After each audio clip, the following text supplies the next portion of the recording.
Welcome to the Dogger Pass podcast. I'm your host, Dan Tom, analyst whose work you can find across the internet for quite some time now. But on this here program, the Dogger Pass podcast, we break down high-level MMA. And to do that, well, I got to bring up, however you want to, bring up, he's probably bringing me up, let's be honest. He's been killing it. We got our guy, Madlab Mike, at Madlab MMA, who you can find over at the madlabmma.com. Coming off of a crazy week, here to break down another week of UFC fights for you. But Mike, first things first, buddy. How you doing? I just saw you in the flesh, man. Yeah, man, good. It was a fun weekend. I went to Vegas. Me and DT hung out. We went to get a little pizza rock and a cocktail, and then it was good. Went to Stadium Swim, watched some fights, some games. It's a good weekend overall. Little, anticlimactic ending at the end of that card, but overall the card was pretty okay. I mean, it was pretty fun. It was a little bit more fun than I expected it to be, maybe because I was in Vegas. But overall, another good weekend. We went from possibly a 5-unit night, if that wasn't a no contest, and we ended up doing about 2.73 unit night. So overall, we had a good run. Yeah, man, it was good for everybody.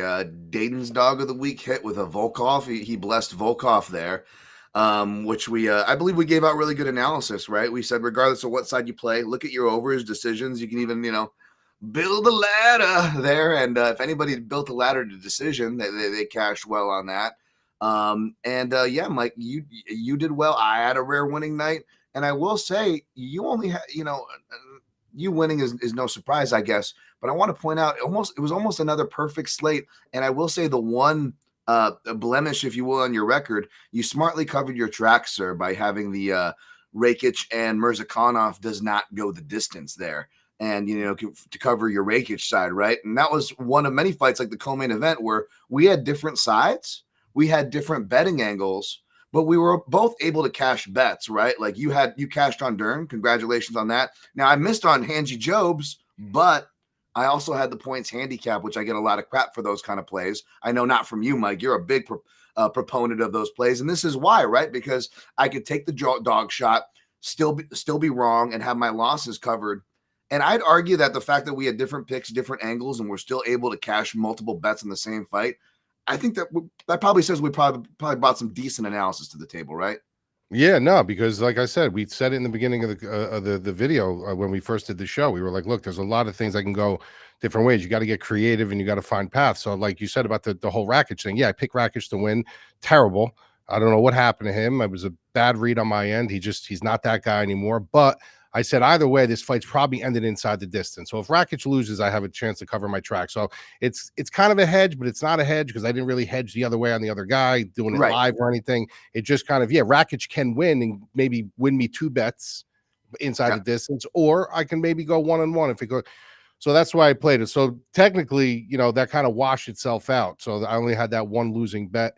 And then obviously the no contest. But yeah, like you got to read it that way, guys. The guy who you pick's going to win isn't the guy you're always going to bet, or isn't you're not that confident in it. You think he could manage a couple rounds here and a couple rounds there. So you go the other way, or you try to get creative with it. And that's the way you win. That's the way you win. Absolutely. And I don't mean to, victory lap or do the past bets things or anything like that, folks. But I bring that up because it's a great point that, references other points we've made, right, Mike? Like the way you describe that, it's not a hedge. It's a potential hedge / potential bonus because you could have caught both, right? Rakic goes out there and head kicks him. You catch both.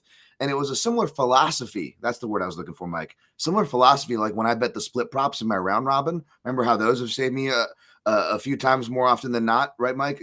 So that's kind of the idea you have. Like, yeah, my guy could win by split and I cash both, but if he loses, if the context fits it, it'll probably be by split. In this case with the Rakic and the Mirzakhanov, really volatile, bigger guys, probably be by KO.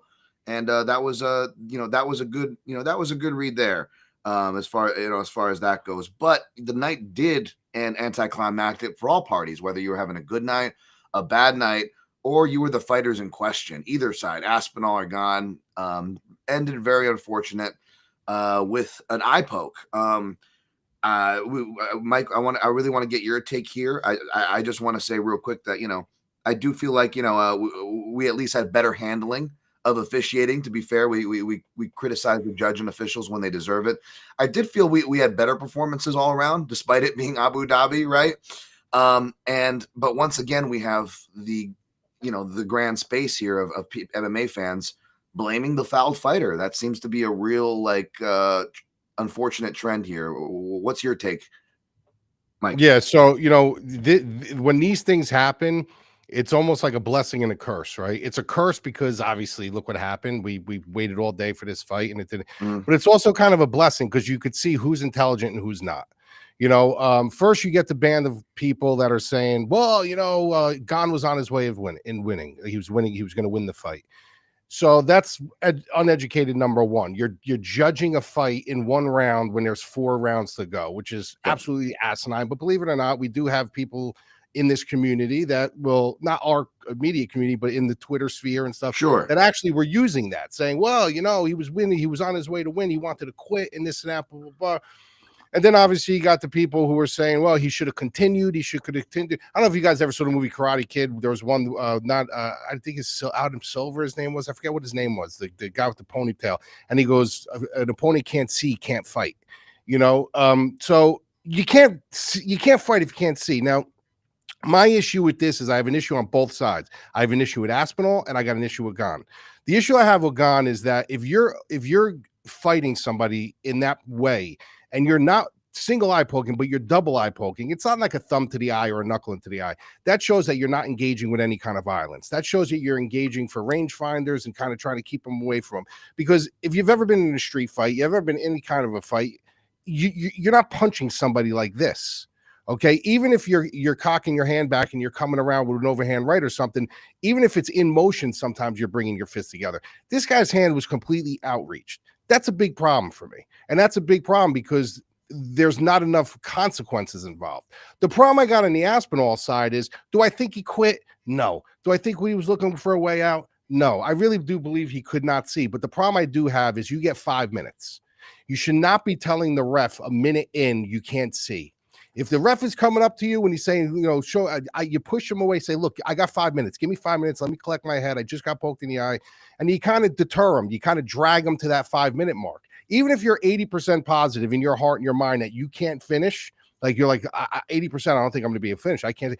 You never tell the ref that you can't see, that your knee is, never. You take the 5 minutes. You're entitled to those 5 minutes. But the minute you say, I can't see, or I can't, they're stopping the fight. They're putting the health of the fighter first. So that was a huge mistake on his part. Maybe it was in the moment. It never happened to him. He's never been in that situation before, but the fact of the matter is, if you cannot see or you feel like you can't fight, you're still entitled to those 5 minutes. You don't have to say anything until those 5 minutes start to reach its peak. Then they could start bringing the doctors in. Then you could assess from there. But he had about 3.5 minutes left. Like, you should have waited, because once you raise that flag and say, I can't see, they're not going to allow the fight to continue. They're just not going to allow the fight to continue. So my issue with the whole thing in the spectrum is there's got to be consequence. That should not have been a no contest. If you're going to double eye poke that egregiously, that should have been a disqualification.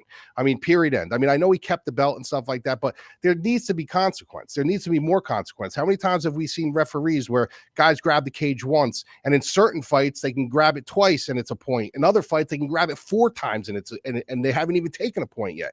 Low blows, the same thing with low blows. 1 shot, sometimes it's a point. 2 shots, sometimes you don't get anything taken away. The eyes are different.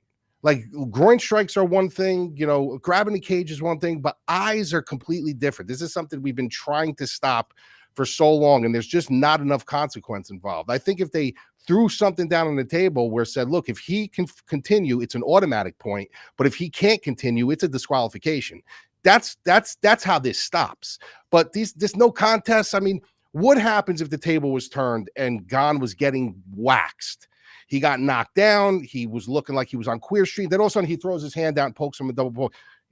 It's a no contest. I mean, that's not the way this should be working. They need to throw consequence down on these guys. And I do believe that if you throw down disqualifications on egregious things like that, you're not going to see him as much. Yep, I agree with all that. It comes down to points enforcing them. And that comes down to a lot of other things. No one wants to be the bad guy, even when they do enforce it, which Jason Herzog, wasn't like indecisive Dan where he's putting it on the fighter. He's like, come on, you got to say that you can't continue. I don't want to say it. And the doctor's like, I don't want to say it. And then no one wants to do it. The corner's like, I don't want to stop it. And then it goes on the fighter, right? The onus is on the fouled fighter again, the blame and all that stuff. But even when they did adjudicate it, they adjudicated to a no contest and not a DQ. And I think that's to your point, Mike. They're like, I don't want to, that affects records. That affects the next fight, how that could lay out or not lay out. That affects pay. And I get that that's a heavier adjudication to come down on, a DQ over a no contest. But again, why aren't you there? If you don't want to do it, then don't do the job. If you don't want to punish these guys, then don't be a referee, because that's a part of your job. To your point there. But I want to get on, I want to push on from this. I just want to talk about two more things real quick. We got to give love to our guy, Dayton. He blessed another dog. He blessed Volkov, man. Volkov might have needed that too, but he did it, That was a huge pick on Dayton's end. Yeah, I think Volkov owes him a thank you card, or something. Him and the judges. I don't disagree with the decision. By the way, I'm not one of those people who's like robbery. I'm not saying that, but hey, man, Dayton's juju probably helped though. Yeah, for sure. That was a great pick. Well, we said it, bro. We said on the show. We said that he's the master of having no finishing instinct, dude. Yeah, absolutely. And, those decision props were just insane that we were looking at. Shouts to anybody, again, who took those. I'll do my payoffs again with shots. Mike went from, being in the corner to 0-2. Now I'm on the 0-2 skid because Mike quietly won a second one. We went head-to-head on Rebecca Klein, correct? And of course, Klein did win that one. And you know what, man? No sour grapes here. How that played out with he didn't get up. Is that technically? You know what? I got to give props to Klein, man. I don't even with that, and even though I don't think I look crazy picking Rebecca at the end there. I got to come clean. I don't think I gave Klein enough credit. Just like I didn't give Jourdain enough credit the previous week. I owe a late apology to Charles Jourdain, but man, I did not give either of those guys credit. You were on them, Mike, and you sniped both those really buy low spots. A 5-round fight. Yeah, then maybe the hats would be turned, certainly.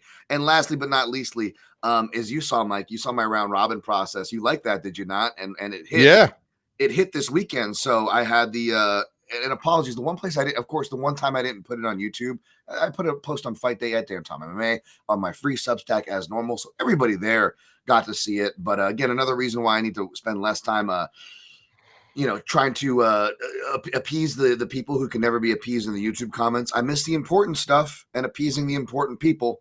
But the round robin did hit, folks, because I had Wood by decision in it. I had Mirzakhanov by KO. And you know what? Even though it was anticlimactic, that ending, I had Aspinall by sub at the end leg there, right? And went to a no contest. The beautiful part about that, Mike, and the audience, is that so I make it so all I need is 2 legs for it to pay off the round robin and profit, right? So we did that. Mirzakhanov KO, Wood by decision. But with Aspinall leg being a push, even as anticlimactic as it was, how round robins work is they pay you out for the push for whatever leg already hit. So they treat the push like a 2-leg parlay. If you have a 2-leg parlay and one leg goes to no contest, it becomes a straight play, right? Basically. So you're getting a whatever number you laid for your round robin, you're getting that paid off for each leg that hit. So yeah, I got like an extra like unit or whatever of cash, even though it was no contest. Right. So again, the round robin, baby, saved my butt. I get a lot of crap for those, but we got to move on. We're almost 15 minutes in. There was a late recap, but we're going to push fast for this fight night, folks. Even though we had a lot to say for the main event for UFC Vegas 110, UFC Fight Night 263, UFC Fight Night, Garcia versus Onama. Of course, we were back at the Apex, and that's not necessarily why we're, maybe taking it light. Because again, say what you will at the Apex. I love that we're getting a featherweight fight. We got Steve Garcia minus 135. David Onama come back on him plus 115. Money is, kind of trickled in on him, but this fight should be tight. Over for a 5-rounder, guys. Over 1.5 rounds. It's set minus 125 for that over 1.5. For the under 1.5, plus 105. A 1.5 total, Mike, in a 5-round fight. That means violence. And like I was saying, I am just happy to see a lighter weight fight. I know McMaynard has to, take his hand out from his pants and be like, okay, I'll put the middleweights down for a second. My beloved middleweights and big guys. I know, Mick. I know. Gosh forbid. We get some lighter weight talent, the actual talent divisions. Mike, I want your opinion on this, but I got, of course, Southpaw Stats and we're in the Apex, so I got Apex stats for you guys. I don't think anyone else is offering that, so we'll get those for you today. So let me kick those to you, Mike, before I get your opinion. Onama is facing a southpaw in Garcia. He's 1-0 against UFC level lefties, beating Gabriel Benitez, one of my favorite tough Latam fighters. Benitez was lighting him up before he got the knockout, by the way. Although that could not necessarily be a southpaw thing. That could be an Onama thing because he tends to have bad starts. More on that later, I'm sure. As far as the Apex records go, Mike, Garcia is 5-0 inside that smaller fighting surface. 6-0 if you count his win at Dana White's Contender Series, whereas Onama is 3-1 inside the UFC Apex. Of course, I notate this, folks, because from Sun Tzu's The Art of War to Degenerate Gamblers, baby, the fighting surface matters. It is a much smaller fighting surface, which increases violence, increases chance for cage grappling, and grapplers alike, although it is not a 100 rule, right? Just something we have to bake into the line. All that being said, Mike, all those stats your way. What do you got for this one, buddy? This is actually really, this is a really, really good fight. I mean, it's a really fun fight, but it's an interesting fight because I think this is a fight where you're going to learn a lot. You know, I think this is we're entering the fall. So the card in a whole is a fall cleaning card, I call it. You know, there's going to be some guys that aren't going to be here on Sunday, you know, so but this is an interesting card because I think you're going to, well, for me personally, I'm going to learn a lot about both of these guys, especially Garcia. Garcia is a guy who I look at and I'm very impressed with him. But for a while, I'm not going to lie, I'm like, this dude is just completely overperforming. This guy's fighting over his head. It's all going to come to a screeching halt. And then every fight, he's been proving me wrong. Now you look at the Cater fight, you know, and you say, well, okay, well, Cater's really not Cater anymore. But he was extremely, excuse me, loose in that fight. He was throwing, you know, roundhouses and spinning back kicks, and it was very loose, hunting Cater down, not giving Cater a chance. I believe he won that fight 30-27. And I get it. It's not the same Calvin Cater. But at one point in time, do we start buying into Steve Garcia a little bit, saying maybe he is that good? Maybe he really does have this power. Maybe it's not like back in the day with Volkan Ozdemir, the no time when he first came in, he was knocking dudes out, and all of a sudden that disappeared. You know, maybe this dude is this dude. And then when you look at the other side of David, or maybe he's not, but then you look at David Onama and you're looking at a guy who's a very good athlete, trained, you know, trains under some good guys, has some good wins under his belt, has some bad wins, you know, has some bad losses as well. But I feel like as many question marks as I have on Steve Garcia, I still have more on Onama. You know, when you look at Garcia, you could say, okay, well, this is a 5-round fight now. We've seen Onama go 3 rounds multiple times. We've seen, you know, him into the fire. We've seen a fight with Nate Landwehr where that was a barn burner and he was able to go 3 rounds and still have a little gas. Well, yeah, he had gas. He went to the distance. It was a phenomenal fight, chaotic fight. Any fight with Nate Landwehr is chaotic. But the fact of the matter is he did slow down a little bit. When you look at Garcia and you want to question mark his cardio, does he have the cardio? Can he really take a good smack on the chin? Like, we kind of do know that he can go 5 rounds. If you look at the fight with Cater, if you watch the last minute, I know it wasn't crazy. I know it wasn't high, but if you look at that last minute, even the announcer said like he was going into still trying to finish the fight. He didn't look like he was slowing down at all. So I kind of have confidence in Garcia's cardio. I really do. I think Garcia can hold a good pace, especially at, like I said, at the end of that 3rd round, he was throwing the kitchen sink at Cater, trying to get him out of there. He didn't succeed, but it shows me like this kid had more left. You know, he didn't have to reserve it, but he did have more left. I honestly trust his cardio more than Onama, and I've seen Onama's cardio more. And I just think in a fight like this, both of these guys like 2 things I notice on film. They like to go downhill. Neither of these guys like to be the counterpuncher. They like to kind of own the cage, own the real estate, back the other guy up. And I just trust in Garcia's ability to have that herky-jerky movement, kind of, you know, you got to respect his power. I mean, you got to respect Onama's power too. But I think the thing with Onama is sometimes he can get baited into a very chaotic exchange. And that's a no-no with somebody like Steve Garcia, because he kind of embraces that, right? Even if Onama is coming into the fray towards him and he backs him down and starts throwing, Garcia is going to bite down and he's going to look to get chaotic with you.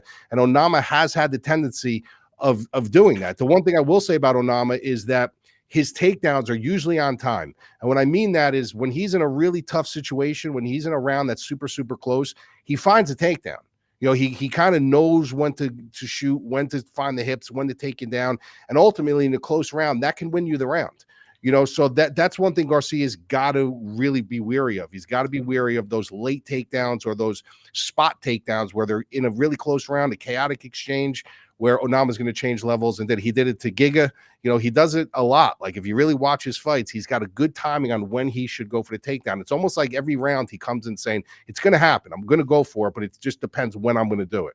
He's got to be careful with that. So most of this thing, I think he's going to shoot. He may secure a takedown or two. But ultimately, I think he's going to get caught up in an exchange. I think he's going to get caught up in an exchange with Garcia. And I want to say Garcia, 3rd, 4th round knockout. All right. So a lot of great points there. I like that you mentioned the spot takedowns. That was part of my analysis too, something to watch out for. But here's something that I'm not as sure of, which is you're the second person that I respect heard say this. I haven't heard much people say much, but just by happenstance.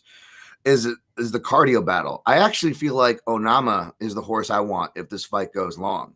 I think Onama, we see him get tired and we see him get hurt. And even though he didn't get finished, right? Like Steve Garcia has some really bad looking swings that are just inviting counters. And then when he gets countered, he doesn't look good, even if he doesn't go out and he still wins the fight. So I think the visuals of both guys getting hurt, you could argue is worse for Garcia. But Onama has that too. Onama shows to get tired. But here's the thing with Onama. It's one of those tricky things, where it's like they can still stay functional even if they're tired. Where like Onama, we see him in wars and he's able to just dig deep and recover and come back almost to a scary point, Mike. Even early on in his career, because he goes and he gets in all these wars, right? Like with the Nate Landwehr fight. By the way, that might have been one of my last great official cards. I swear that was a really good card for me. I had Nate Landwehr in that fight. Such a fun fight to watch, even frustrating when you had the Nate Landwehr side, because even though Onama's never been finished, you look at fights like that Nate Landwehr fight, and you're like, he probably could have and should have been finished there, right? Like Nate Landwehr had him finished at least once in 2 different rounds 2 and 3. I know Nate was almost finished in the first when he got knocked down, but he gets up, he has him in like a crucifix position, elbowing him, right? And he gets up and just kind of lets him up.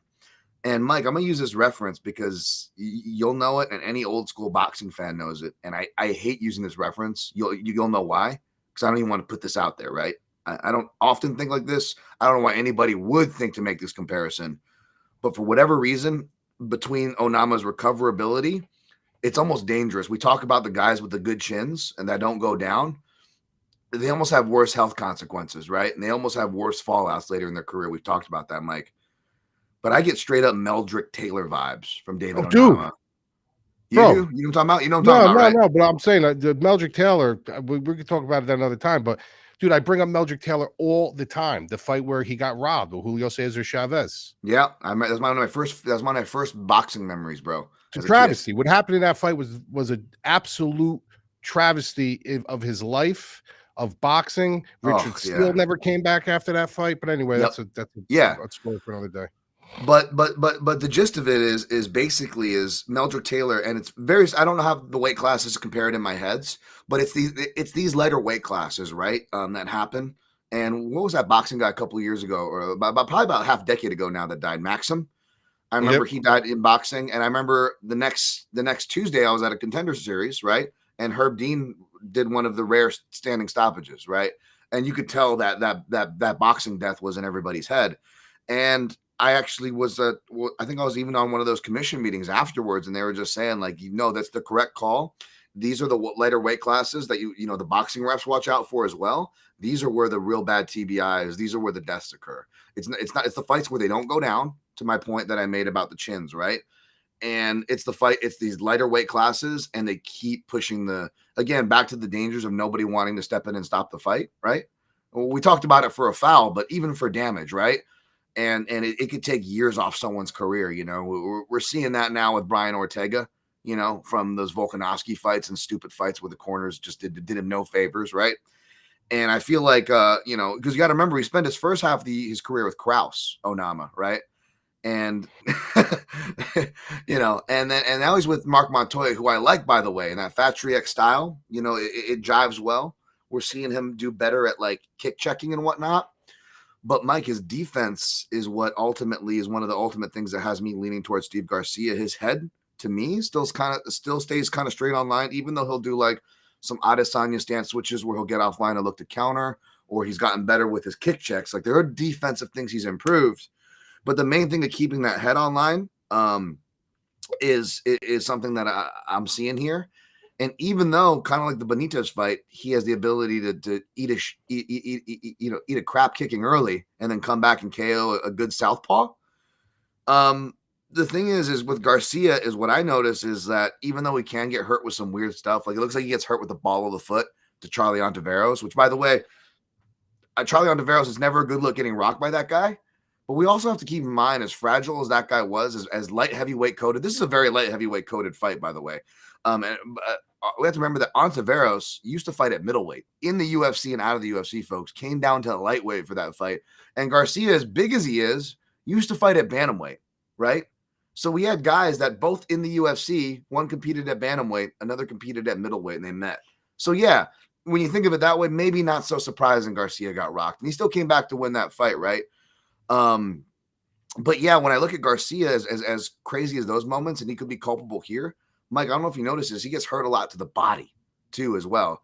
Not a lot, but like it looks like it's an availability. And I went and looked, and Onama's a headhunter, man. He goes leg kicks a bit.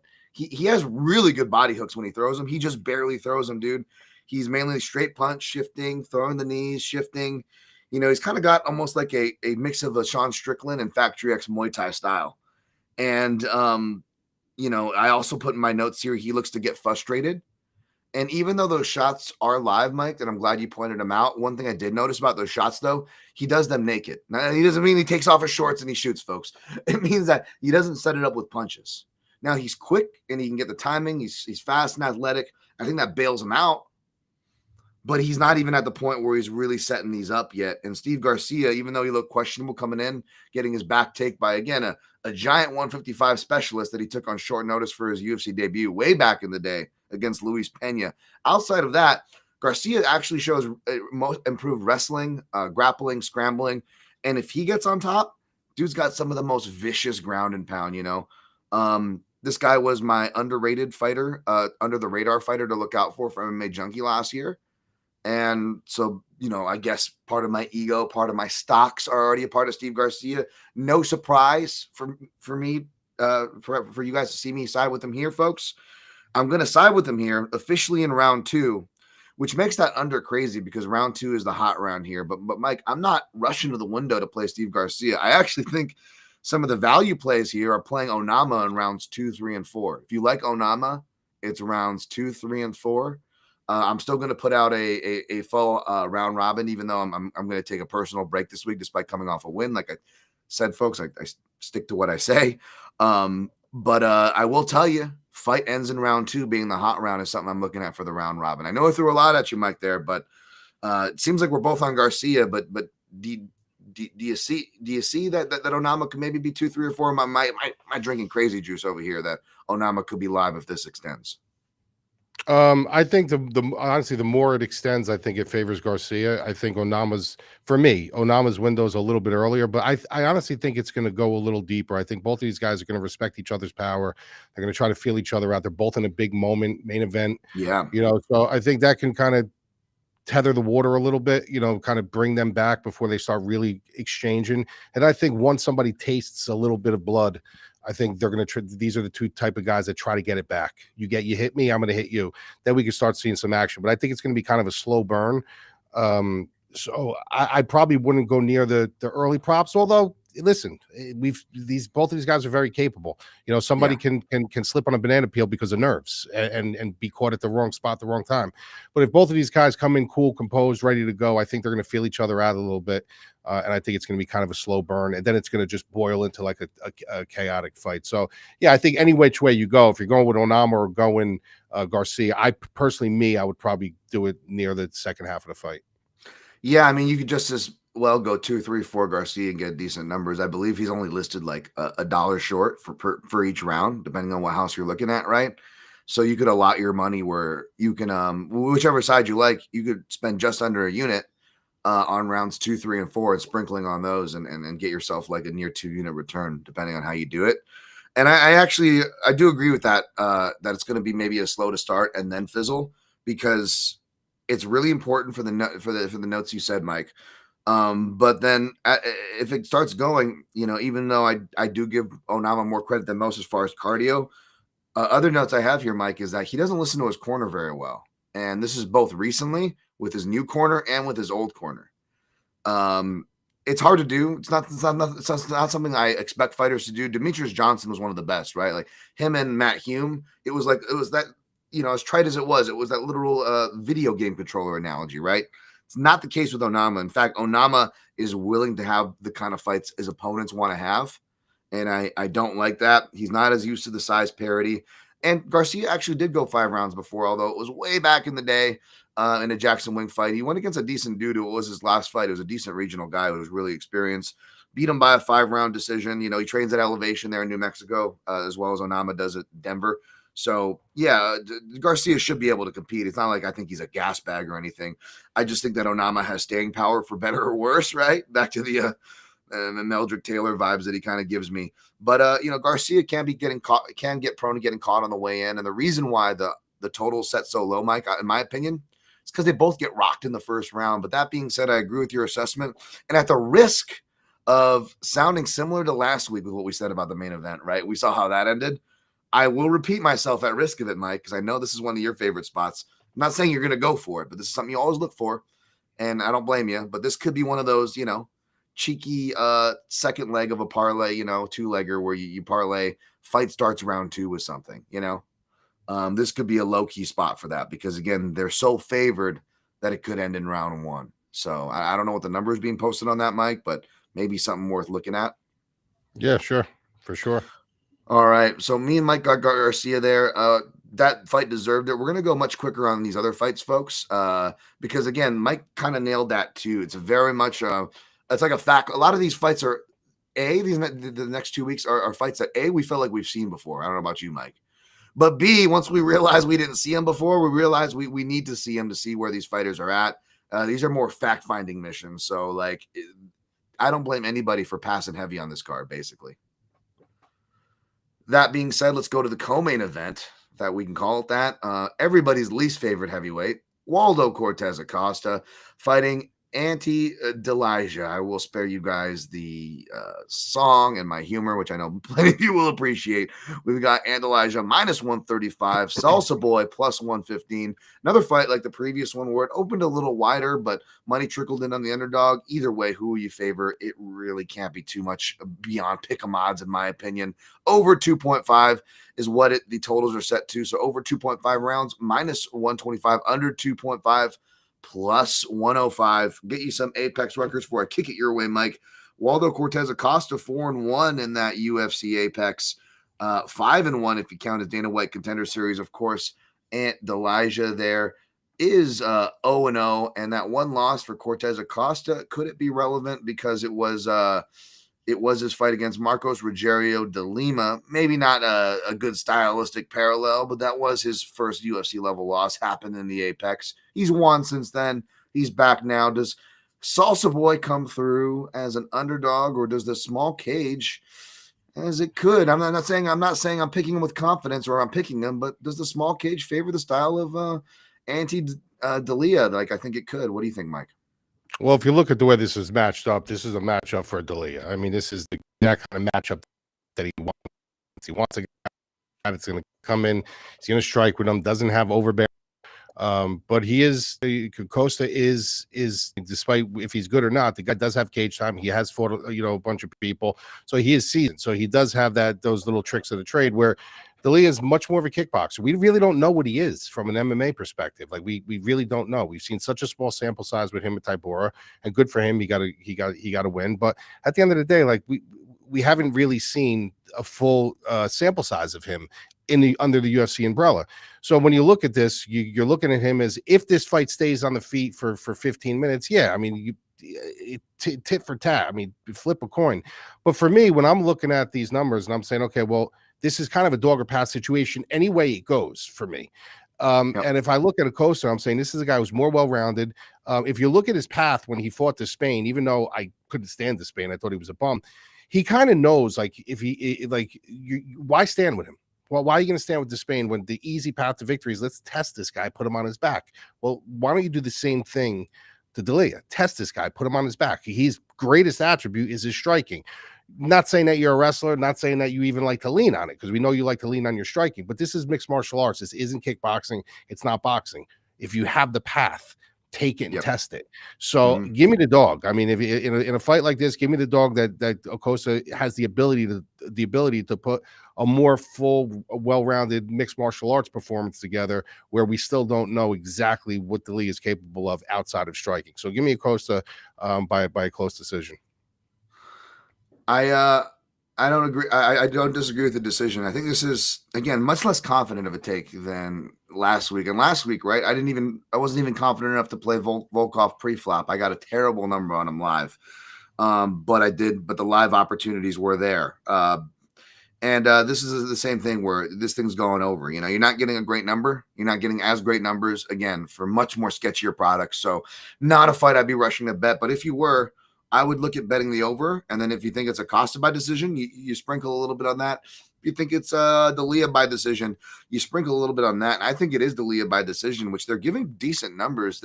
It's like plus 163 for Delija inside the distance, as much as I would love to see Cortes-Acosta finished, which I don't say that often, folks. I'm fully admitting my bias here, by the way. Another reason why I don't want to bet this fight, because I very much do not like Acosta's style, attitude or otherwise. Again, least favorite heavyweight for many for a reason. However, Delija, it's hard to say because we haven't seen it in the UFC. Mike's completely right about that. But watching this guy outside against semi-known products, you know, from the Gold Sabs of the world to otherwise, and I know he hasn't always won all those fights, but he did show cage wrestling. Now, it's effective against really bad people, and even though I think Costa's not good, he is improving and he is very athletic. We got to give credit where credit's due, right? And he has shown improvements. Mike had some good analysis there as far as the Acosta side, as far as what his potential upside could be, right? Like, can't ignore that here. But yeah, I do think Delija can, even when he's not effective, what he can do. Everybody hates this, but he does that slogging heavyweight pushing up against the fence style, right? And where are we fighting? Well, it's a place that's going to grant that. So again, I could be proven wrong here, which is why I'm not. I'm always open to that, even when I'm confident. But there's no reason to be confident here. I will pick, however, Delija by decision, because I do believe that the cage could favor him. But yeah, am I running to bet him? No. It's probably more along the lines of Mike said. It's a dog or pass spot in spirit, which is why the money. You know, I believe the meat off the bone's kind of been already taken at a cost off this point. If you got him at the earlier line, that makes much more sense, you know. Right now, though, you're probably looking at, you know, playing them overs and taking some flyers on decision, because you'll get good numbers on either guy by decision. All right, let's move on to the next fight. We got Jeremiah Wells versus Themba Gorimbo. We have not seen either for a minute. Wells much longer than Gorimbo, and that is perhaps reflected in the line. We got Jeremiah Wells plus 125, Themba Gorimbo minus 150. Total set at 2.5 rounds for this 3-rounder, minus 125 for the over 2.5, under 2.5 plus 105. Kind of similar to the odds, Mike. They don't know where this one's going. I'll hit you with some Apex stats, though. Jeremiah Wells 2-1 in that Apex. Gorimbo is 4-1. Wells, before I toss it to you, Mike, I just want to say Wells reminds me of, like, you know, I just use the video game analogy where there's complete synchronicity. Like, you've got Mighty Mouse and Matt Hume, right? And then you've got Jeremiah Wells and whoever the hell is running his controller on whatever the hell bad internet connection, because it's like you're running a wireless controller on Jeremiah Wells from the corner, but there's massive lag. And like that Mike Mathetha Blood Diamond fight where he kind of like just randomly like beelines into the cage and gets his foot stuck, that really like the computer glitched, you know. Even when he's like winning the fights and like he blitzes forward, he's so janky, right? He's not a process guy, not a guy I'd ever be confident in, but I do find myself leaning toward him here, as we talked about before, Mike. Sometimes when you have the fighters with the long layoffs, we talk about when it's an older fighter, more experienced of the fighter of the two, maybe not a bad thing, the layoff. Maybe they were dealing with some health stuff that they finally got treated, right? They finally got the money for. Whereas Gorimbo, he's definitely been dealing with health stuff, claiming that, you know, he came into the fight with Luque with a broken ankle. And while we haven't seen him, he's been dealing with rib and shoulder injuries that have been keeping him out. maybe not shoulder, but rib for sure, and repeat injury. Some he was more sketchy on the details, but he's back. You know, you want to root for him on paper, but I will say, it's one of those guys, and I know I'm this person for a lot of people, so I'm very understanding. But Gorimbo, I just kind of, I don't know, his style, his interview doesn't seem like a bad guy, by the way. Just, I don't know why. It kind of rubs me the wrong way. I'm like, I can't get into this guy for whatever reason. So I find myself leaning toward the dog here, Mike. What's your breakdown on this fight? Yeah, it's interesting this fight, right? Because I don't really know what to make of either of these guys either. I know that, obviously Jeremiah Wells is very explosive. He's got good grappling. He's got good power. If he connects a shot with anybody in that division, he has a chance of putting you to sleep.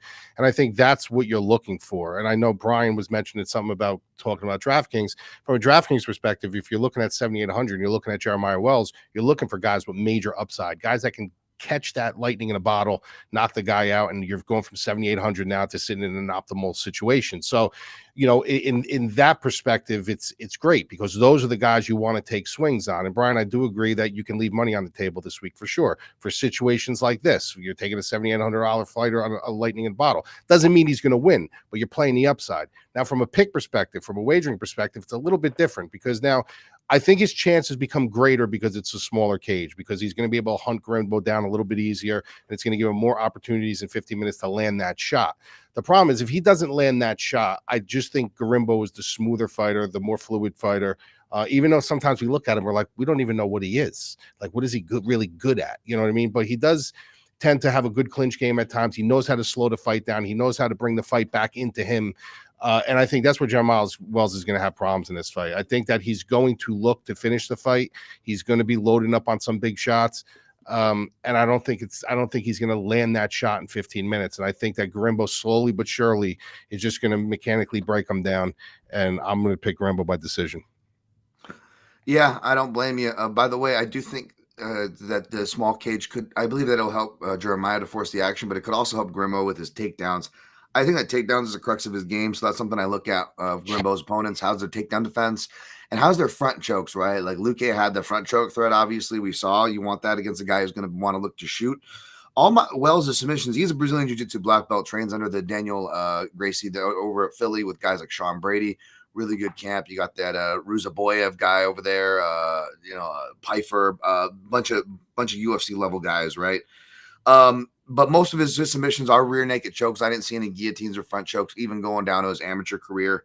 So yeah, it makes me a little nervous. I'm still going to lean toward the dog here, but if Gorimbo starts getting takedowns early and often, you might want to start walking to the window if you got that decision ticket, Mike. Yep. All right, let's go down to the next fight. Isaac Dulgarian, who I always just hear Mike Tyson in my head going, still Dulgarian, still Duggery. Isaac Dulgarian versus Yadier Del Valle. Dulgarian, Skullduggery Dulgarian, minus 250 for Dulgarian. Del Valle, plus 200. Over 2.5, plus 125. Under 2.5, minus 145. They're expecting violence. If you are, it is playable violence. We have seen Dulgarian upset before, but I suspect it could be another situation where we get the wrestling will be the big difference here. And even though Del Valle showed improvements, unfortunately, by the way, I talked about the 20 to 30 unit swing. It was a 15 to 20 unit swing for Del Valle. If he keeps punching, I get that swing. Unfortunately, he went for the choke, and I remember going specifically Connor Matthews. He goes fetal, so I don't know if there'll be even room for the club and sub because he goes fetal. The problem is he went fetal after Del Valle got him out, which gave him the rear naked choke, and I was like, oh, Connor Matthews. All of them. I'm sure he's a really nice guy, by the way, but that Del Valle stung. I'm not holding it against him here, though. However, I do feel like this is one of those classic spots where the underdog, real action fighter guy just runs into the frustrating wrestler that is Dulgarian. And I know Dulgarian has that upset. He is 2-1 in the Apex. Of course, that upset I represent is that one lone loss that came to the prospect killer, C-Rod, Christian Rodriguez. Dulgarian, other than that, he has performed. He hasn't performed much. He hasn't performed at a high level, but stylistically, I feel like this has Dulgarian decision written on it. I'm sorry if I stole the thunder twice in a row, Mike. Just wanted to get my breakdown on this one out of the way. What do you think? Am I crazy? You think the same? What's up? No, I look at this fight and I just think of exactly what you say. It's almost like you're fighting somebody who, you can have success on the feet with him. Dulgarian was touted very highly coming in, and he hasn't lived up to it. I don't think he's that good, but he does have the wrestling in his back pocket, and anytime he needs to resort to it, he will. And if you look at the two fights that two of his three fights, he had over 9 minutes of control time when he took it to the bat. So you're looking at almost 2 rounds of control time in those fights. It's going to be more of the same for me here. I think this is a spot for Dulgarian to, secure probably 3 takedowns, 4 takedowns. I'm sure Valle get up from a couple of them, but I think it's going to be just one of those boring control time fights. Dulgarian gets his hand raised by decision. We move on. They're giving Dulgarian by decision the same odds they were giving for Ante Delija by decision, a sketchy heavyweight.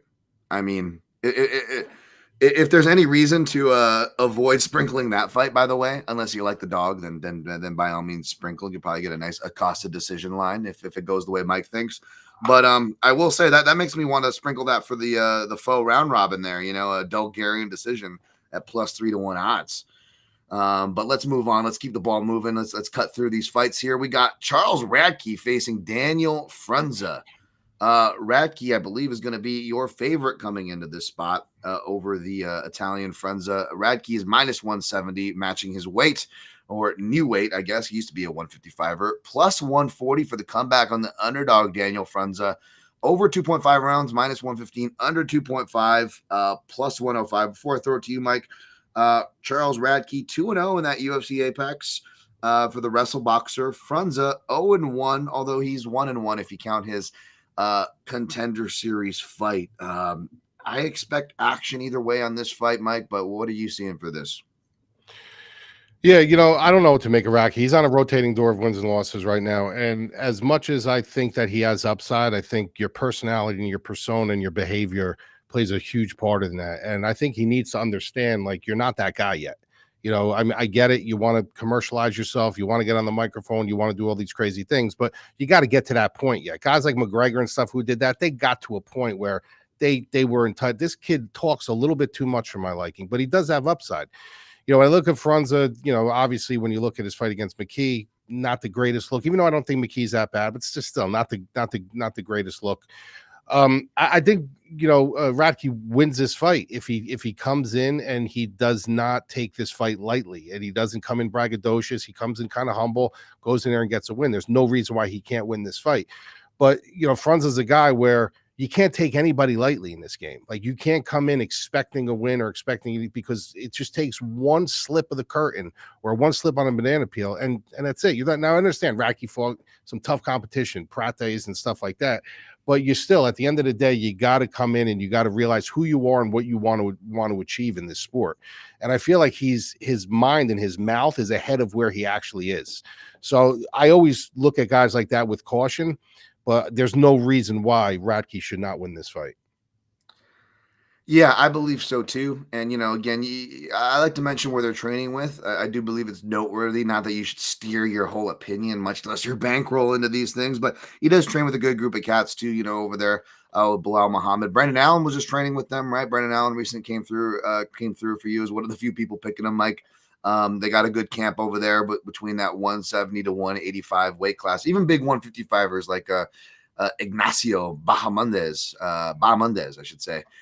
So he's got a lot of good looks to work with as far as what Frunza is going to bring to the table. Frunza didn't necessarily blow me away from Contender Series, which, by the way, a lot of these guys who fought Contender Series, which is like most of the roster these days, you can also see some notes that I had on them initially. Not that portends to what for their next fights, much less if that was years ago is, but you can find notes on these fighters from me, even if I didn't do the in-depth breakdown like I'll have for both the fighters in the main event, by the way. First time doing profiles on Garcia Onama. Excited for those in-depth profiles. But let's push on, shall we? The last fight of the main card, Allan Nascimento versus Cody Durden.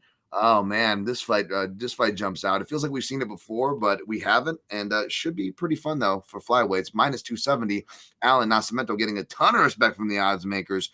Cody Durden, who's been a dog that we have both backed on occasions before, took shots on him, and he is +220, giving him a nice sexy price tag if you like Durden. Over 2.5, -110, under 2.5, -110. The hot round for Durden has been round 2 if he wins or loses. So when I pick him, sometimes I'll hedge and put like fight ends in round 2 or his opponent to win, like Ochoa round 2, which hitting around Robin one of the last times he fought right with Durden. So the good news is you can kind of plan around maybe, fight doesn't go the distance or things like that, because if Durden doesn't come through for you, it's in a certain way. By the way, some Apex stats for your pipe, which of course, don't know. I do have him 5-2-1 for Durden. He's had a lot of experience in there. Some upset losses in there, finish losses in that Apex. It does increase the action. So no surprise those losses are by finish. Nascimento 3-0 inside the Apex. 3-1 if you count Dana White Contender Series. He did lose I believe, a split decision in one of the low-key better Contender Series fights that we've been having so many good ones. This one gets mentioned less and less, but his fight there with, of course, it's low-key good, and now I'm blanking on the name. But as I get the name, you know what? I will kick it over to you, because I think you have I don't know if a strong opinion, but you have an opinion on this one, Mike. So what is it? Yeah, I like Nascimento. I think he's a really good fighter. And there's certain guys in the division, and there's certain guys in the UFC or just sports in general that kind of get overlooked. I'm not saying he's getting overlooked, but I think he's a talented kid. I think he's a good kid. I think he's dangerous in multitude of situations. When I look at Durden and you look at his record and you look at his resume, sometimes the resume it's not indicative of how good the fighter actually is. And one thing about Durden is he's going to fight for your money no matter what. There's no ifs, ands, or buts about it. That kid's going to come in, win or lose, and he's going to fight for your money. There's a couple things, like I said, he lost 4 of his last 5, I believe, some good competition, but he's always in there. He's always dogging it out. A couple of things I don't like that I've seen from him lately is he just kind of, some fights, he just strays away from his wrestling. It's like what got him there when he first came in, and we saw like how the motor on him and the pressure on him, and all of a sudden now he's like a striker. He wants to stand and he wants to strike with you. He's had success striking, but you got to also remember, like, don't leave your roots. Don't leave what got you to the show, right? And sometimes I think he can forget that, and I think a lot of fighters sometimes forget that. Gilbert Burns forgot it for a long time. He fell in love with his hands. He got a knockout, and all of a sudden he became a striker when he was this high, accomplished grappler. And I think with Cody, sometimes he forgets who he actually is, and that can be a detriment. I'd love to see him go back to the pressure, the wrestling. I know Nascimento's, grappling is very good. I know his submission game is good as well, but I'd love to see Cody go back to his grappling a little bit, go back to, getting in on the hips, getting some control time, getting some, just old school classic style wrestling, not submissions, not taking backs and stuff like that, just smothering lockdown hip wrestling. Get some control time, get some ground and pound, get violent in there, make him work, make him have to scramble and do things from his back. And then when you're back on the feet now, he's wondering if it's going to the ground. You know what I mean? So I think this is a much closer fight than people are thinking, because obviously he's coming in, getting the call out of the bullpen for this fight. But anytime Durden fights, as long as the opposition is not here and here, the guy's live. And if you come into that fight and you take him lightly, he's a guy who will steal one from you. So I'm going to take a shot on Durden here on a card that I don't have a ton of dogs. I think that if he could bring that dog into the cage, he could really mix it up, show his wrestling a little bit more, not stay so much on the feet, and just get down there, bite down on the mouthpiece, and have that landwear mentality, because he has that to an extent. I think he could dog this fight out. So, Mike, I don't disagree with any of that as far as the stance on a Durden dog shot, but something that I just picked up, and I didn't realize this. And again, it's so hard to keep up with these days. We talk about this all the time, but this is another case. So let me tell you, this changes your opinion. Allan Nascimento was originally supposed to be facing Rafael Esteban. Yeah, makes much more sense. Durden on his Instagram, it only looks like he had a week, which means maybe 2 weeks at most, right? Which means still 1 week, because you're traveling and cutting weight. And he was he's one of those guys who dorms out over at ATT American Kickboxing. And he was in American Kickboxing before he took the fight. So it looks like he was getting ready. He posted 4 weeks ago or something, like another week to improve, baby. And it shows him at American Top Team. But in the fight acceptance, here's where it starts to make a lot more sense. Again, the answer to every question is the UFC schedule, right? That's why it's like, oh, who does the UFC? I'm like, bro, they just want someone to fill their schedule, right? Like, and you look at it, they go, I remember when Robert Whittaker fought Jacare Souza. Robert Whittaker was a big dog. Same number as Cody Durden, plus 220, Mike. And it may sound crazy, not as crazy now, but it was crazy then. I was, not that there was nobody picking Robert Whittaker. There were people picking Robert Whittaker, but it wasn't the most popular pick, right? Jacare Souza was on a run, and I remember seeing that Jacare Souza posted on Fight Week that he just got a new contract, right? Or the UFC came through with the contract they promised him, and he was almost celebrating. And I'm like, ooh, that's like a kid when you open your presents too early for Christmas. There's you kind of deflate, you kind of deflating yourself there. You usually want to wait to celebrate and get your adrenaline dump, so to speak, and your prizes after the fight. Is there something to that, And this case, a little different here, but Cody Durden's like, oh, looks like I got that 4-fight. Like, he was surprised, like, wow, looks like I got a new 4-fight contract. And sure enough, it's because he took this fight, right? Like so this is, again, people like go, oh, this person is fighting for the money. This person's just doing it for money. Like, hey, listen, baby, it's capitalism, baby. We all need the money. We're all living under the same roof here, so to speak. And yeah, this is definitely one of those spots, and I'm not crapping on Cody Durden for it. I totally understand it. But what worries me, Mike, is this is a spot where it's like, oh yeah, he's coming in for his job. He's got his new contract. Not that the UFC can't cut him win or lose after this. They have clauses in their contract to do him so. But yeah, you come, you put up a good fight, win or lose, and you're secure for another fight or two, regardless still. And that's what worries me about picking Cody Durden in this spot. And it's going to have me pick Nascimento, who I would think would win by decision. Because, by the way, Nascimento, he's got a pretty lengthy career. Only 2 wins in round 2. One of those was by corner stoppage. Both were on the regional scene, right? Like, so I don't know if he's going to be live for Cody's hot round, but if Cody's coming in here, and to continue on that point before we push on here, folks, I was hoping to see this fight at 135. With all that being said, I'm like, oh, this has got to be at 135, right? I go look at Topology, and perhaps I'm wrong, guys. Correct me if I'm wrong, but that's at 125, and that's like, nope, I can't pick Durden now, man. I don't like him short notice for this reason, and at 125. So, Allan Nascimento he'd be a parlay piece for me, to be honest. But again, it's faux plays this week, and even with faux plays, folks, entertainment taking a week off, so to speak, I can't in good faith still look at another parlay piece to pair him with. So what I would do is I look at Nascimento rounds 2 and 3 when those pop up.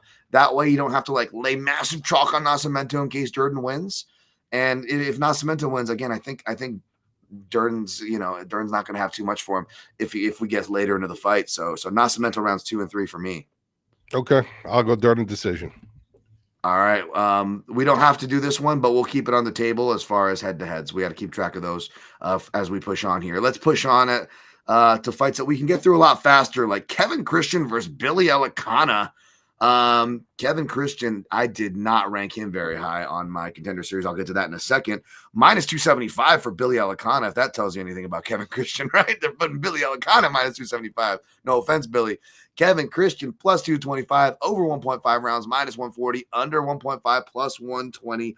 0-0 for both of these guys in that UFC Apex. Of course, it's a 1-0 for Kevin Christian if you count his Dana White contender series. And folks, many criticisms you can throw on me that are plenty, but one of them is that like, oh, Dan gives out A's too easily on his contender series things. And you're absolutely correct or fair to levy that criticism. That being said, the guy that always gives out A's, Mike, I gave him a C- or something. And the only reason why it was even that high, I wrote, is because I was going to initially give him a D if it wasn't for his opponent literally falling into the armbar. It was a god-awful performance. The stuff on the regionals aren't even that impressive.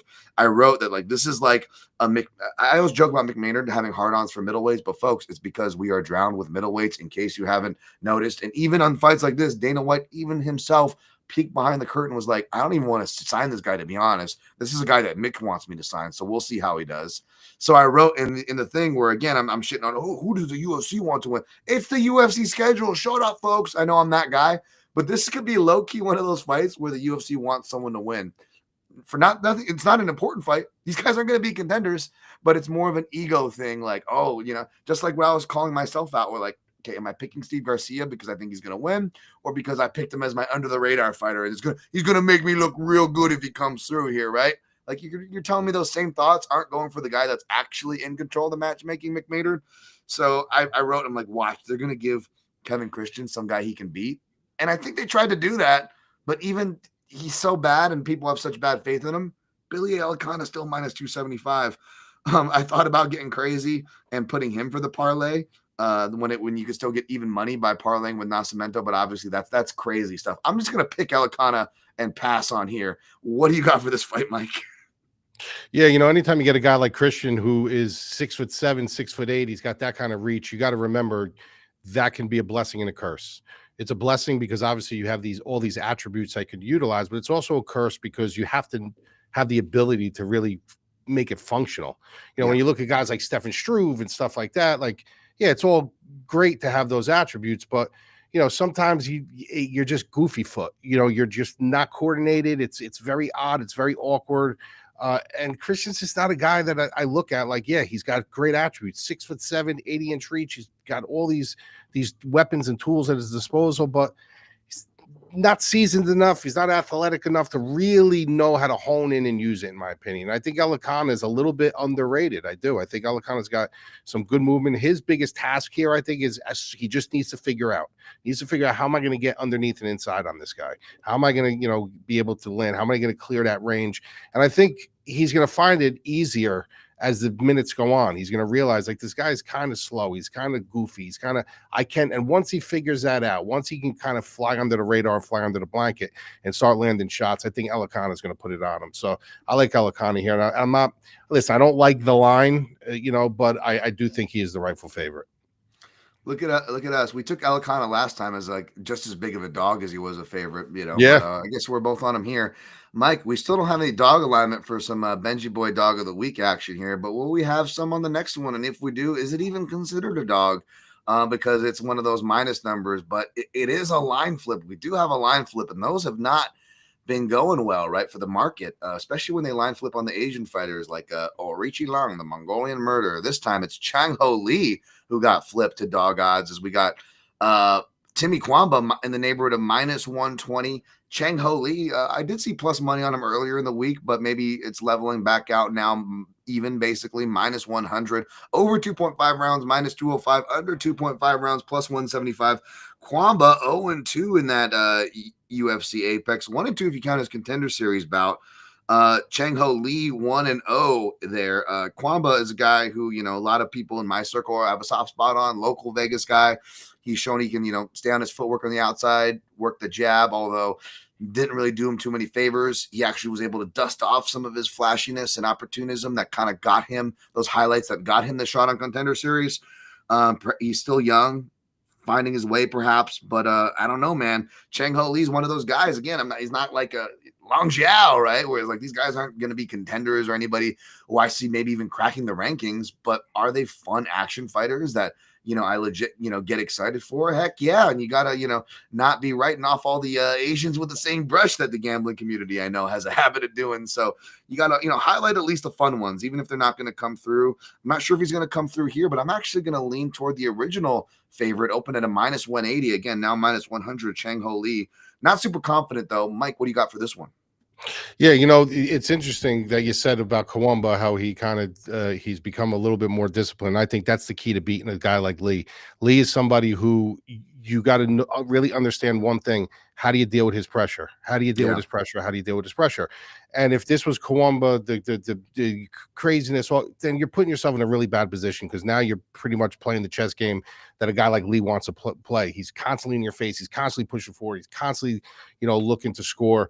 And I think that Cuamba's kind of dusting off a little bit of he's trimming the fat. He's becoming more of a logistical fighter. And I think that's what's going to win him this fight ultimately. I think that when you have a guy like Lee that's going to constantly push forward and he's not on that level, like you said, fun action fights, but he's not a guy who is going to be like this superstar, you're going to make mistakes. When you fight like that, you're going to make mistakes. And it's the calculated fighter, the more fluid fighter, the thinking fighter that's going to be able to capitalize and jump through those little windows. So I do think it's going to be fun. I do think Lee is going to bring pressure to him, but I think that as long as Cuamba can nullify that or kind of tone it down a little bit, I think he should win this fight. So I'm going to go Cuamba.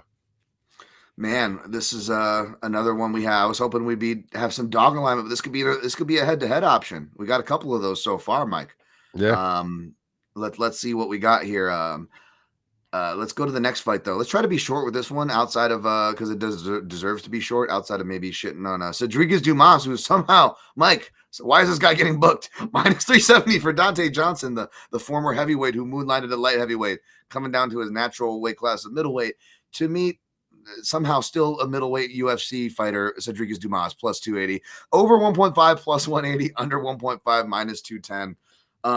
Again, we love to throw around the words, people like quitting and this and that. That's like the new hot thing to say. And again, I will say, whether we're talking about DeRitter or Aspinall, there are way more fighters you can point to for checking out. And I would say Sedriques Dumas is one of them. And either way, I hope he checks out here. There's not much to say that he deserves to be said about him. And there's not much we can say about his opponent, who lacks crazy sample size. He's a good explosive puncher. It's more let's wait to see him on the scales as far as Donte Johnson. But at that price, I don't know what you're going to do with it. The pick is Johnson by KO. This is probably a pass altogether for me. What about you, Mike? Yeah, I just think Sedriques Dumas is a complete piece of garbage. Yeah. In life and in the cage. You know what I mean? And I really don't understand. I guess because it was a no decision, whatever, that they got to get that one off the record. I don't expect him to be here after this fight. And I'm honestly hoping, like you said, you hope he kind of quits. I hope he doesn't quit. I hope he goes in there and gets his fucking block knocked off. So give me Donte, give me Johnson. I hope he's capable of doing it. Like you said, small sample size, we don't know. But I hope like the plan here is to put him in there, give him a fucking beating, and give him and show him the exit door. Pay the piper. Next fight, buried on the prelims. Both these girls have headlined the Apex, but here they are buried on the prelims. I got Ketlen Vieira versus Norma, the dump truck Dumont. Jeez, yeah, man. Plus one Big for easy Norm. hands. Stay on target. Yeah, shout out to Paul Shag, Big Norm. Plus 145 for Ketlen Vieira. For minus 175 for Big Norm. I'd take me some Big Norm, Mike. All right, let's stay on target, Dan. Minus 400 over 2.5 rounds. This thing is going over according to the books because it's Austin 316 under point, plus 316 for the under 2.5 rounds. Ketlen Vieira, both girls could be 6-0 in the Apex. Dumont is 6-0. Vieira is 4-2. Now the losses are close splits. One of them I do believe she did lose to Raquel Pennington. I believe the judges did get that one right. However, she did lose that kind of controversial one to Yana Santos. It was one of those classic where like she actually goes for submission. She doesn't do a lot of strikes, but she's like doing more than the jail man. She's actually passing and going for submissions. Has just as much, even more control time. But like Yana Santos, like got a little bit of damage. It was when they were really overcorrecting the steering wheel, right? For 10-8s and damage alike, like even more so than they are now, folks. People are complaining now. No, 2021, there was a small pocket because Dana White got really pissed off after that Izzy and Jan Blachowicz fight and had them kind of readjust the steering wheel. This was in that pocket, though. That being said, Vieira has underperformed. Hard to trust her to get it to her win conditions, and those are the fights where she wears herself out and risks losing the most, it seems, when she does try to get to her win conditions of grappling. Whereas Dumont, I really like her boxing, real like quiet work. She'll get a read on a left hook, a dip down. Shout out to my guy Fenyo, was posting some really nice clips of Dumont's work. I'm going to go with Dumont here. I was hoping that we'd get a better price on her, Mike, but market may be thinking the same thing I am, but are they just thinking the same thing you are? What are you thinking on this fight? Yeah, I like Norma Dumont in this spot. Ketlen Vieira, for all that she is, she's very tough. I mean, she's very, very tough. She never quits on herself. And she's dangerous. I mean, she's the type of fighter where she can have these moments where she looks amazing, and then there's other times where she just doesn't. But the thing that really impressed me with Norma Dumont was when her fight against Aldana. And the reason why I say that is because, as well as you said, with her striking is very good. She's also got the takedowns in her back pocket. She knows how to utilize it when she needs to. So now if you showed me this fight on paper, the result, and you just said, that she won this fight by decision, I'm going to assume that she at least secured something against Aldana, because Aldana's a very good striker. She's got that Mexican style to where she's long. She could take, punishment. She didn't secure one takedown in that fight. That was all on the feet. You know what I mean? So despite what Aldana's path has been as of late, like I said, she's been taking a beat. She hasn't looked good. You could say what you want about the championship fight when it looked like she quit a little bit. She's still tough. Aldana's still really, really tough. And to know that Norma went in there and that was the one fight out of like 5 fights that she didn't even secure a takedown was super, super impressive to me. I kind of think she could win this fight wherever she wants to go with it. You know what I mean? So I'm expecting it to stand on the feet, but I wouldn't doubt for any way, shape, or form that she does take it to the ground at some point. I like her in this spot. I like her. I like her pretty convincingly, to be honest with you. Okay. Let's mark her up for the potential DOP parlay, Mike. How about for a leg on that? Let's do that. I have a real juicy prop leg to attach. We may have already talked about it, so hopefully you can keep something channeled in mind. We might just need that, but I say we do a little more. So keep a prop in your head there, sir. So we're both on Dumont. Okay, so far no dog alignment. I should have done this earlier, Mike. I owe two, so let me get at least one out of the way now. The week before, Davy Grant Jourdain. Speaking of which, right? My late credit to Jourdain. I got my credit to you though, buddy, for that. And then last week was Rebecca Klein. So this is a thick one. What are you drinking there, pal?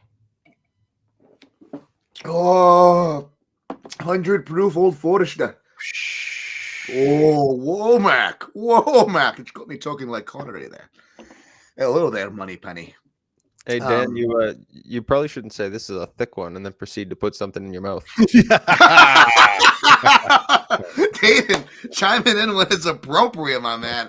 Listen, Sean Connery is Sean Connery says some things, man. I can't control what comes out of his mouth. All right, or comes into his mouth. Easy there, Jamal. Let's move on to the next fight. I took a shot in the honor of Norma the dump truck Dumont for the dumper that she's rocking there. And on to some other ladies here. Here we go. We got Montserrat ChangHo Ruiz versus Elise Alderlian. I just call her Alderon because, like the Star Wars nerd in me. Thank God. God blessed her with a great ass because that face looks like whoosh. Yeah, she's looking for love in Alderon places, but she is minus 400. She's got 1 million followers. Yeah, and it's all because of her ass. Yeah, yep. And plus 300 on the comeback for the Montserrat with the throat tattoo. Ruiz minus 275 for the over 2.5, under 2.5 rounds, plus 225. We haven't seen Montserrat in a minute. But again, this could be one of those spots where maybe that's a good thing, right? We saw last week with, by the way, even though I think we officially picked Amarine for the show, I feel like we did a good job of saying why you should avoid the favorite, why it was kind of a dog or pass spot. And with more thought on it, I actually did officially change my pick, Mike, to Mizuki. Now, I didn't play her. I didn't say it directly on the show. Not that I would have played her anyway. So it's not any chest pumping. I only bring that up to say is that this could be another classic. Shout out to Pat Mayo, right? Another classic CF dot model there, right? Oh, I forgot to make my joke, by the way, when Antelaja's picture came up. But this could be the classic CF dot model. The guy looks like Moicano, by the way, and Robert Davi, Antelia. But yeah, this is a classic CF dot model here. So I'm actually going to go with Montserrat. Now, she is a southpaw, and Ardelian is 0-1 against UFC level lefties. That was against Melissa Martinez, and she was getting lit the F up from a southpaw stance, and she did not have great answers. She kind of just powered her way through it. Now, I know that's not Montserrat's strong point. Montserrat is more of a grappler, but that's not the worst thing in the world to be a grappler in the small cage, right? So, yeah, this feels like a dog or pass spot. I'm actually going to go with Montserrat here for the official dog, Mike. Wow. Are you really? Yeah, I know. Listen. I'm not saying Arlene is very good, but I think Ruiz is like next level bad. You know, minus her tattoos. You know what I mean? Yeah. Minus she's got some pretty cool tattoos. But the thing is, you're right. She is more of a grappler. The problem with her is she's got a B-level mentality of the karate hottie when it comes to how she gets it there. She loves her head and arm throws, dude. That's her thing. And she's sloppy. Really she's got these sloppy head and arm throws. And it used to drive me nuts with Waterson because I used to say, yeah, they're great when they work. But when they don't, it's a 50-50 position. Like on the way down, you know how many times Waterson has went for a head and arm throw and she ended up on the bottom? Like it's just crazy. And the same thing with her. She just that's what she loves to do. She loves these head and arm throws. And I think that's really the only really valid way that she gets fights to the ground. And outside of that, she doesn't do anything that impresses me. Arlene is not impressive either. Sure. I'm not saying she is, but I do think that Ruiz is like next level bad. So I'm going to go the other way on this one. Fair enough. Again, this is definitely not what I'm confident on, folks. But I will rock the dog model officially, and I do need some dogs. So beware whenever someone says that, because self-admittedly, it's not a great sign, right? It's not a great sign. However, you could have a more of a justified dog shot here. We got Seung-Kyung Ko versus Phil Rowe. Rowe versus Ko, baby. Who is it gonna be? Of course, they overcorrecting the steering wheel, giving love to my Asian guy over there. But you know what I say? The Koreans do scare me when they're favorites, which is maybe why I was a little lighter toward Lee when he got flipped. But minus 185 for Ko, plus 155 for Rowe, over 2.5 rounds, minus 145, under 2.5 rounds, plus 125. Rowe 2-1 in that UFC level Apex, 3-1 if you want to count his Dana White Contender Series. Ko 0-0, but 1-0 if you want to count his Contender Series. Rowe is facing a southpaw. He's 0-0 against UFC level lefties. He did have some lefty looks against Gabe Green, and Gabe Green was able to tag him in that fight. But outside of that, hasn't fought a dedicated UFC level lefty. Feels like a dogger pass spot. I know Rowe did as well. All signs point to him here, but this feels like, I don't know. I feel like I'm getting drawn leaning toward Ko, but it being absolutely a dogger pass spot. Like, I would not play Ko, but I'm leaning toward him for my pick here. Talk some sense into me, Mike. Yeah. Wait, which way you're going, Rowe or Ko? I'm leaning toward Ko as a pick, but either way, it feels like it's dog or pass all day. So I'm looking to you to talk some sense into me here. Yeah. Listen, Philip Rowe, he's an interesting guy, right? Because he does have a lot of talent. He does have a lot of skill set. He does have a lot of physical attributes. The biggest problem I have with him now, listen, when you look at the Ko fight, you got to remember some of this can be inflated a little bit because of the fight he had with Oban Elliott. But I went back and watched that fight again. It's almost like I didn't even know who that guy was in there. Like, that just did not look like Oban Elliott, so you got to I kind of factored that in a little bit. And even when I was watching it live, I was like, is he that much better? Is he really this good? Or did Oban Elliott just come in looking terrible? Like, I don't know. Like, I don't know. It could be maybe a little bit of both. It could be one side or the other. I don't know. But Oban Elliott looked next level bad in that fight. Like, he looked horrible. He did not look like the same guy. And kind of the whole thing placated out, like completely flipped the way I expected it to. Could have been maybe he took him by surprise. He wasn't training for that kind of fight, that kind of game plan. A lot of things. Didn't know how to make adjustments. But we know what he did in that fight. It was tremendous. It was a great win for him. Philip Rowe, he fights one way. You know what I mean? He kind of takes what you're giving him, and if he's able to kind of functionalize it and put it into motion, he does. My biggest issue with him is, and this is what scares me about this fight, because I don't know if Ko is going to do this again. If Ko comes with that pressure and starts shooting for takedowns and stuff, Philip Rowe has no way to stop that. He just has terrible takedown defense. Does he have some good grappling of his own? Yes. But when it comes to being taken down, he can be taken down very easily. So if the problem is Ko kind of fall out of his character against Oban Elliott. So is he going to continue to fight that way, or is he going to go back to his other character? I don't know. If he stands and strikes with him and is a little bit more composed, and Rowe's very live in this spot. If you're going to allow him to dictate a little bit. But if you don't allow him to dictate and you just kind of press the pace on him and take him down, he's going to accept it. He's going to accept some of these takedowns after a while. So I'm going to go with Ko. But like I said, I don't know how he's going to approach this. Like, I've seen a Jekyll and Hyde with him. I've seen him on film do two different things. Which way is he going to approach this time? So I'm going to go Ko. If Phil Rowe had more of a process and he didn't underperform in one of his supposed strengths, which is the grappling, right, then I would be more likely to pick him as an underdog here, as well as look for just even like a round robin flyer spot on like Rowe by submission, right? Because if he's going to upset, he's not a guy who processes it and does it out by the decision. You're going to sweat until he grabs something, right? But again, Ko, I think he's been positionally okay so far from what he's shown, especially in those scrambles in the Elliott fight and before then. So yeah, I'll go with Ko here. No Benji Boy Dog of the Week is probably going to look like this week. That's a spoiler for the next pick. As we'll push on, let's get this last one out of here. Of all fights that I did some tape on, you can accuse me like, oh, Dan doesn't do any tape on like the women's fight. I actually did some tape on these women's fights and looked at the Lita Allan car, which is sad because it ultimately means nothing. So we got Allan Carr here as your favorite, minus 225. Carnelossi plus 185, minus 245 over 2.5 rounds, under 2.5 plus 205. So Carnelossi's been a girl I've taken like undershots as well, because her fights are wild, but she's going to go out there and give you what she got with the physicality that not a lot of the women in those divisions have. And she is 2-0 inside the UFC Apex, whereas Allan Carr 2-1, 1-1. If you want to count her Dana White Contender Series fight, that's right. She actually got signed on what was not technically a win.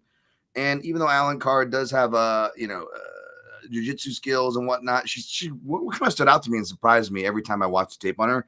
She's got a really nice lead kick off her lead leg, and I know you maybe look on the ground for this fight and how it might end, especially in the small cage, but like against the dipping, that kind of wrestle boxing dipping stature of Carnelossi, I even feel like Allan Carr could have some live moments on the feet, as crazy as that is to say. That being said, I'm not super confident on this fight. I'm not going to be running the betting window on this fight. My pick will be Allan Carr. I just, I don't know if you how you want to do it by decision or rounds 2 and 3. Mike, what do you have for this fight? Are you completely opposite? Do you like the dog? What side did you pick here? I went with Allan Carr, the favorite. Yeah, I'm on the other side, bro. I'm on the other side of this. I'm going to tell you why. The biceps, isn't it, Mike? What is it? It's the biceps, isn't it, Mike? What'd you say? It's her biceps. No. I feel like Carnelossi can bring something to this fight that Allan Carr doesn't have. I feel like when you look at both of these girls, you're looking at low-level female MMA. You're looking at, I'm looking at the DraftKings prices right now, right? And I'm seeing 9,000, 7,200. I don't see value in that for someone like Allan Carr when you're fighting a girl who, she does lack a little bit of skill and she does lack a little bit of, but she's a bull and she's tough and she's gritty. And sometimes that's all you need to win fights. Like I would just open up DraftKings now. I was blown away by seeing 9,000, 7,200. So I feel like this is a fight where, Allan Carr should win on paper. She should, if you watch her film, but sometimes there's certain fighters that could throw a wrench into the mix. Like, look, let's put it this way. Roberto Duran wasn't the greatest technical technician.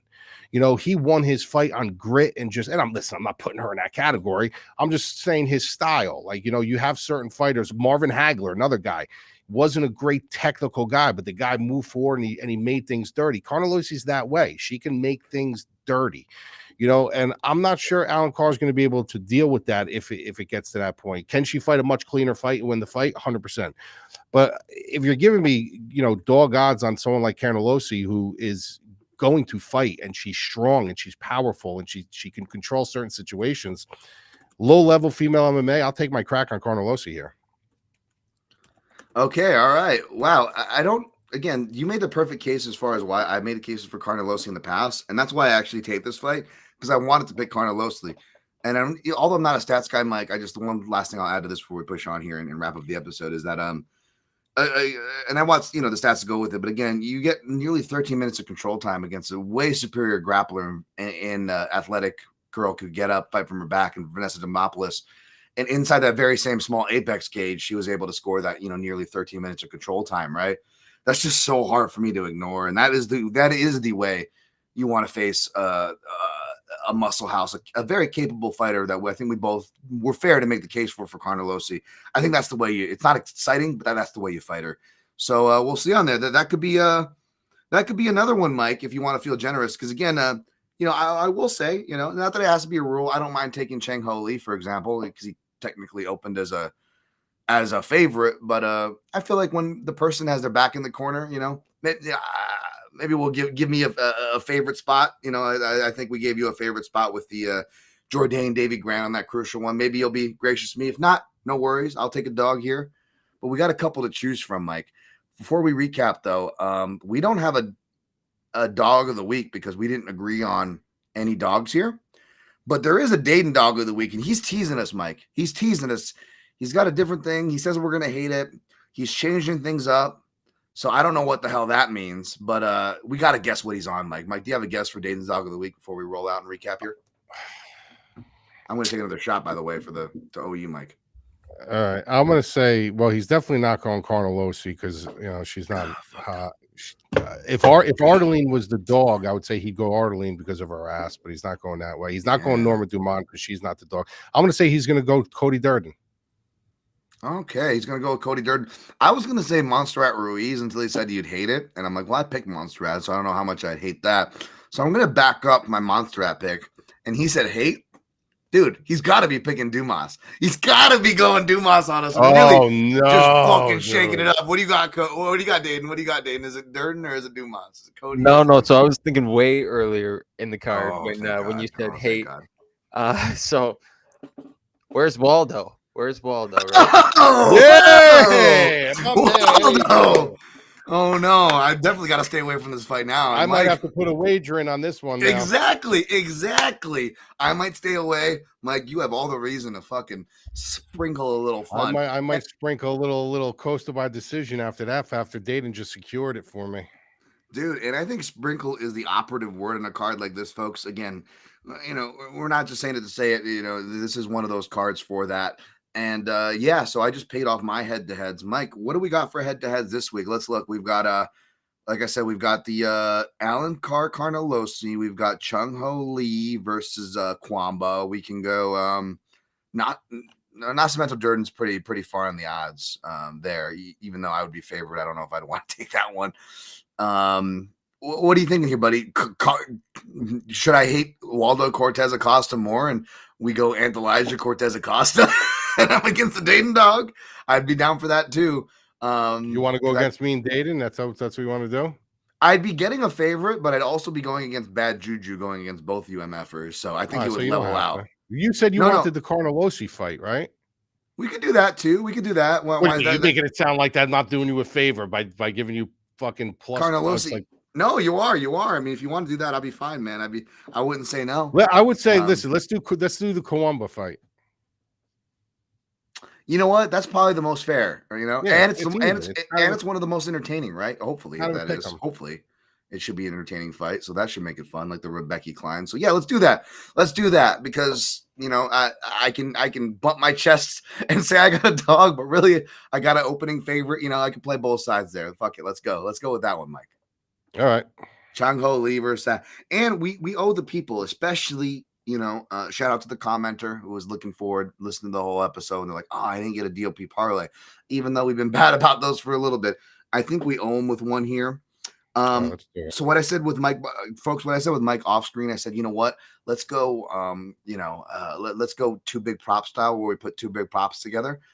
And if we can, we anchor that to a money line we like. I think we found a money line we like. That's a really good price in Norma Dumont, right? Yep. I got her. So let's anchor her.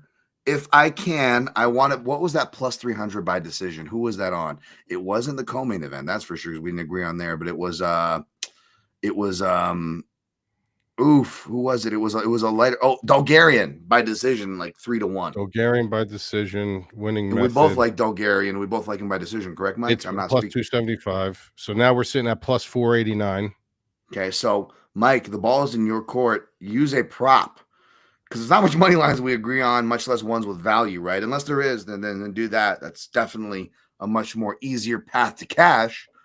But is there a prop that jumps out to you that we would both agree on? Let me see here. Cortez, Jeremiah Wells group. Now you're on Jeremiah Wells, right? Yeah. We both are on Steve Garcia in the main event.